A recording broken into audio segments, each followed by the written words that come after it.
So looking at the Red Sea moment and the Exodus pattern 2026. In the storyline of Exodus, the Hebrews were first slaves in Egypt, just like we are all slaves of this world. Then there was a divine intervention.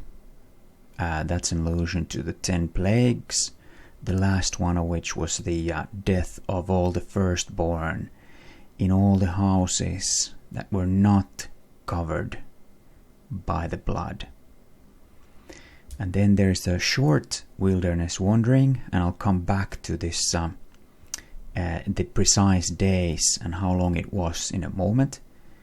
And then there was this Red Sea moment. So the parting of the Red Sea, the miracle moment, the sign moment. And after that was a long wilderness wandering. Many things were there. And then finally rest. And I'll come back to that as well.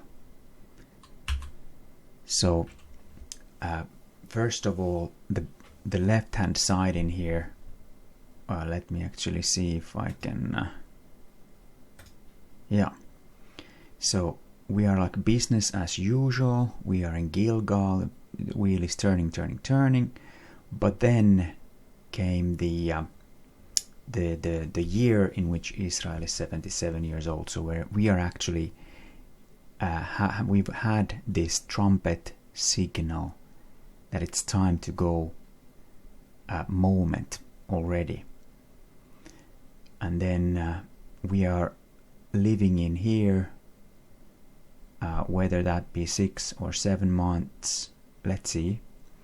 I'll come back to that as well in very much more detail. And then we will have this miracle moment when the sea parted, and also a little moment after this, Elijah was raptured in the Elijah story.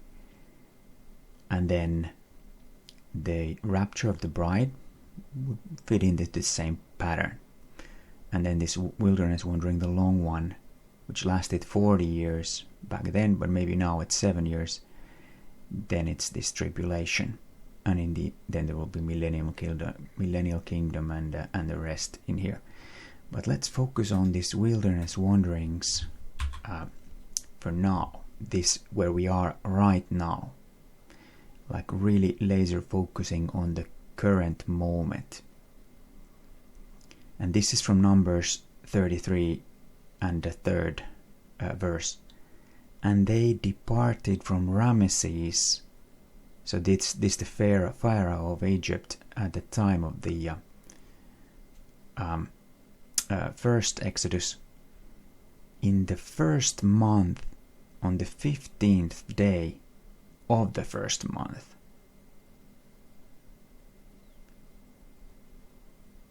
So they went out on the 15th day of the first month. All right. So let's look at each day. The 10th of first month, so Abib, Nisan, Aviv, they all mean the same month. 10th day is when the Passover lamb was selected, and 14th day it was slain. And then this was the day on which the firstborn were slain, and then the Israelites were let go. So this is when the Exodus began.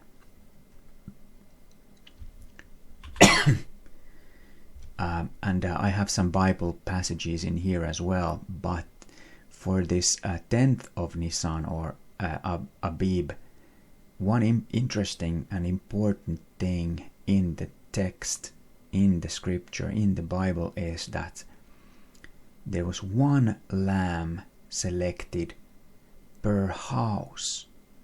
So the whole house was protected by the one lamb. So everybody inside the house, probably the man of the household did the work as the priest of the family, But everybody, wife, potential children, they were safe. Could also be grandparents in the house. Could also be some other relatives in the house. But they were covered as they were in a house which was protected by the blood.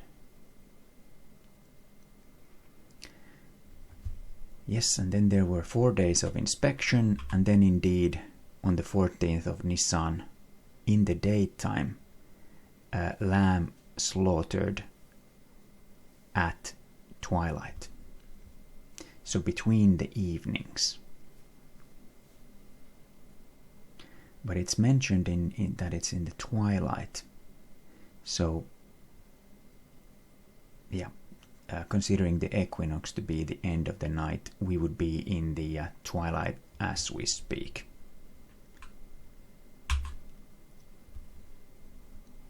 All right, and then in the 14:15 nighttime, Passover meal was eaten, starting at 15th sunset.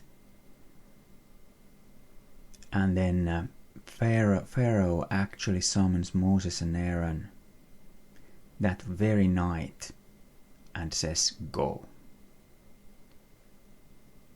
They receive gifts from, the Egyptians, and they urgently depart.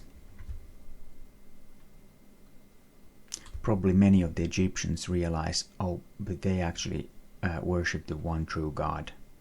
And maybe some of them also became believers at the time. Maybe that will also happen in the rapture. So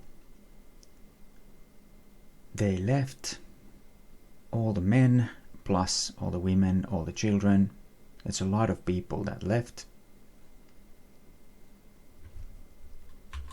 And then 21st of Nisan, so counting from 14, that's 7 days, that's the end of unleavened bread. 14 starts the unleavened bread, and then the 21st ends it.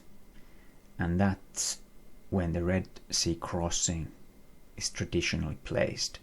21st of Nisan. Alright, so when is 21st of Nisan? First of all, we are in high watch season, so it could be any day, but it's good to have some high watch days in mind. But then it's also important to keep in mind that even the wise virgins were asleep when the bridegroom came.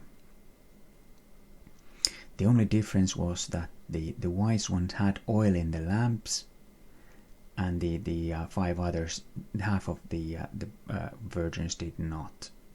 So hopefully everyone has gathered oil as much as possible. There's still time recently. It's the same pattern. September we already had a midnight cry, but the same pattern kind of keeps repeating, but just on a faster frequency. So it's good to gather up oil all the time whilst there's still time. Alright, so let's get to it. So 21st of Nisan is 8th or 9th of April, Gregorian date. And I'm using these Gregorian dates just for clarity. So today I'm in Israel time zone. It is still the 7th of April. So this is going to be tomorrow, day after tomorrow. That would be the Red Sea moment. But if we assume that the timekeeping is off by, for example, 13 days or something else, then of course we need to take that into account. But the next high watch date, at least for me, is tomorrow. Well, tonight, tomorrow, and the day after tomorrow. Then additional point is that Sun enters Aries on the 19th of April. So then 21st, 22nd would be the 3rd day, after that happens. And there's also a new moon right around the time in which, if we take the new moon and the following day we say that was the new moon, this would also be a third day from that. So unless something happens before, then this will be my next high watch dates. Of course, 16th, 17th of April kind of fits to many of the things, and the prophecy from last year as well. So that is semi-high watch or high watch as well. Well, every day is good to be watching, but the very high watch days for me are this one, 16, 17, and then the next one will be this one. Thank you.